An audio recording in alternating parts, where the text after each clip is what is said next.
ഓട്ടൻതുള്ളൽ കലയുടെ കുലപതിയായിരുന്ന ഏവൂർ ദാമോദരൻ നായരുടെ 22ാമത് അനുസ്മരണ സമ്മേളനവും അവാർഡ് ദാനവും നടന്നു. അഡ്വക്കേറ്റ് യു പ്രതിഭ MLA ഉദ്ഘാടനം നിർവഹിച്ചു. ഓട്ടൻതുള്ളൽ കലയുടെ കുലപതിയായിരുന്ന ഏവൂർ ദാമോദരൻ നായരുടെ 22ാമത് അനുസ്മരണ സമ്മേളനവും അവാർഡ് ദാനവും നടന്നു. ഏവൂർ തെക്ക് 1117 നമ്പർ NSS കരയോഗ മന്ദിരത്തിൽ നടന്ന ചടങ്ങ് അഡ്വക്കേറ്റ് യു പ്രതിഭ MLA ഉദ്ഘാടനം ചെയ്തു.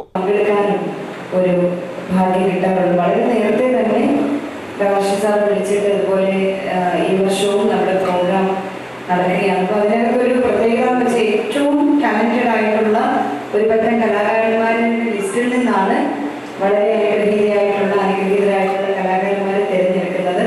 സുരേഷ് വർമ്മ അടക്കം ധാരാളം ആളുകൾ, സീനിയറും ജൂനിയറും ഒക്കെ ആയിട്ടുള്ള ധാരാളം ആളുകൾ ഇവിടെ വന്ന് ഈ ഏവൂർ ദാമോദരൻ നായർ അവാർഡ് ഏറ്റുവാങ്ങിയിട്ടുണ്ട്. ഇന്ന് ഏറ്റവും പ്രിയങ്കരായിട്ടുള്ള ശ്രീമതി കലാമണ്ഡലം ഷർമിളയാണ് ആ അവാർഡിന് അർഹയായിട്ടുള്ളത്. കലാമണ്ഡലം ഷർമിളയുടെ ഈ ഒരു കലയോടുള്ള അങ്ങേറ്റത്തെ ആ ഒരു കലാ തപസ്യയോട് ഈ ഒരു വളരെ ചെറുപ്പത്തിൽ തന്നെ ആ കലയോട് കാണിക്കുന്ന ആത്മാർത്ഥതയോടും കൂറിൻ്റെയും ഒക്കെ ബാക്കി പത്രമാണ് ഇന്ന് കിട്ടിയിരിക്കുന്ന ഈ അവാർഡ്. ഇതൊരു അതുല്യ മഹാപ്രതിഭയായിട്ടുള്ള തുള്ളൽ കലാകാരന്റെ പേരിലുള്ള അവാർഡാണ്. തീർച്ചയായിട്ടും നിങ്ങളുടെ ജീവിതത്തിൽ മുന്നോട്ടുള്ള ഇനിയും 2.5 പതിറ്റാണ്ട് ചെറിയ പ്രായത്തിൽ തന്നെ എത്രയോ ചെറിയ പ്രായത്തിൽ ഈ ഒരു രംഗത്തേക്ക് കടന്നു വന്നിട്ടുണ്ട് എന്നുള്ളത് നമുക്ക് മനസ്സിലാകും. ഇനിയും ഒരുപാട് ഉയരങ്ങൾ കീഴടക്കാനായിട്ട് പ്രത്യേകിച്ച് ഇത്തരം കലകൾ നമ്മുടെ നാടിൻ്റെ ഏറ്റവും ആവശ്യകതയാണ്. പുതിയ തലമുറയ്ക്ക് കൂടി ഇനി വരുന്ന തലമുറയ്ക്ക് കൂടി ഇതെല്ലാം പകർന്നു കൊടുക്കാൻ ഈ അവാർഡ് അങ്ങേക്ക് കൂടുതൽ കരുത്ത് തരട്ടെ എന്ന് ആദ്യം തന്നെ ആഗ്രഹിക്കുകയാണ്, ആശംസിക്കുകയാണ്. സഹോദരന്മാരുടെ ഒരു പിൻതലമുറയിൽപ്പെട്ട ആളാണ്.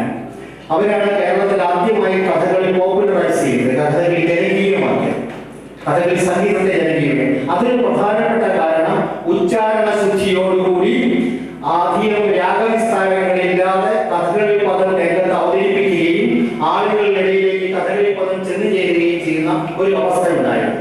അതാണ് അവരുടെ കഥകളി സംഗീതം ജനകീയമാകാനുള്ള അടിത്തറ. ഇപ്പൊ ഞാൻ സൂചിപ്പിച്ചു വന്നത്, നമുക്ക് നൃത്തവും ഗീതവും വാദ്യവും എല്ലാം വേണം. പക്ഷെ അനുവാചകനെ ഇത് മനസ്സിലാക്കണമെങ്കിൽ തീർച്ചയായും വാചികമായ ആ തലം ഉയർന്ന തലം നിൽക്കണം.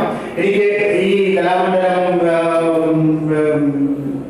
ഷർമിളയുടെ പരിപാടിയിൽ അങ്ങനെ ഒരു ബുദ്ധിമുട്ട് എനിക്ക് അനുഭവപ്പെട്ടത് കൊണ്ടാണ്. കാരണം ഞാൻ ശ്രദ്ധിച്ച് കേൾക്കുകയായിരുന്നു. അതുകൊണ്ടാണ് ഞാനിത് പറഞ്ഞത്. അത് എല്ലാവരും ശ്രദ്ധിക്കേണ്ട ഒരു കാര്യമാണ്. നമുക്കറിയാം, നമ്മുടെ ചലച്ചിത്ര ഗാനങ്ങളിൽ പോലും ഗാനങ്ങളുടെ സൗന്ദര്യം ഇല്ലാതാക്കുന്നത് ഈ മ്യൂസിക്കൽ ഇൻസ്ട്രുമെന്റ്സിന്റെ ആരാധനകളാണ്. അപ്പൊ അതുകൊണ്ട് നമുക്ക് ലഹരിയ ഗുണത്തെ കുറിച്ചൊന്നും നമുക്ക് ശ്രദ്ധിക്കാൻ കഴിയില്ല. പോകുന്ന ഒരു രീതിയാണ് നമ്മൾ കണ്ടുകൊണ്ടിരുന്നത്. എന്നാൽ അതിൽ നിന്നും വ്യത്യസ്തമായി ജനകീയനായ ഒരു കവി എന്നുള്ള പേരിൽ കുഞ്ചൻ നമ്പ്യാർ അറിയപ്പെടാൻ കാരണം ഇത്തരത്തിൽ അദ്ദേഹം ജനങ്ങളുടെ സ്പന്ദനങ്ങൾ അറിഞ്ഞു എന്നുള്ളതാണ്. ഓരോ പ്രാവശ്യവും കഥകൾ എഴുതുമ്പോഴും അതുപോലെ തന്നെ അത് ചിട്ടപ്പെടുത്തുമ്പോഴും ഒക്കെ തന്നെ സമൂഹത്തിലെ ഓരോ സമുദായങ്ങളെ പോലും അതിൽ ഉൾപ്പെടുത്തിക്കൊണ്ടായിരുന്നു ആവിഷ്കാരം നടത്തിയിരുന്നത്. കൂടുതലും നമ്മുടെ അന്ന് ഭരണവർഗവുമായി ബന്ധപ്പെട്ട് നിന്നിരുന്ന നായർ സമുദായത്തെ അതിൽ ഉൾപ്പെടുത്തുകയും പരിഹസിക്കുകയും ഔന്നത്ര പരിഹസിക്കുകയും ചെയ്യുന്ന ഒരു രീതി നമുക്ക് കാണാമായിരുന്നു. അവാർഡ് ജേതാവ് കലാമണ്ഡലം ഷർമിള അവതരിപ്പിച്ച ഓട്ടൻതുള്ളലോടുകൂടിയാണ് ചടങ്ങുകൾ ആരംഭിച്ചത്. ട്രസ്റ്റ് പ്രസിഡന്റ് ഏവൂർ രാധാകൃഷ്ണൻ അധ്യക്ഷത വഹിച്ചു.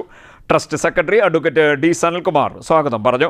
ഡോക്ടർ മധു ഇറവങ്കര, സുരേഷ് മണ്ണാർശാല, അഡ്വക്കേറ്റ് KH ബാബുജാൻ എന്നിവർ അനുസ്മരണ പ്രഭാഷണം നടത്തി.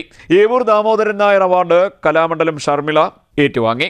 ഫലകവും പ്രശസ്തി പത്രവും അടങ്ങുന്നതായിരുന്നു അവാർഡ്. ഗ്രാമപഞ്ചായത്ത് അംഗം ലീല ഗോകുൽ, ശ്രീജിത്ത് പത്യൂർ, CR ആചാര്യ തുടങ്ങിയവർ സംസാരിച്ചു. Trust joint secretary Evoor Raghunathan Nair നന്ദി പറഞ്ഞു.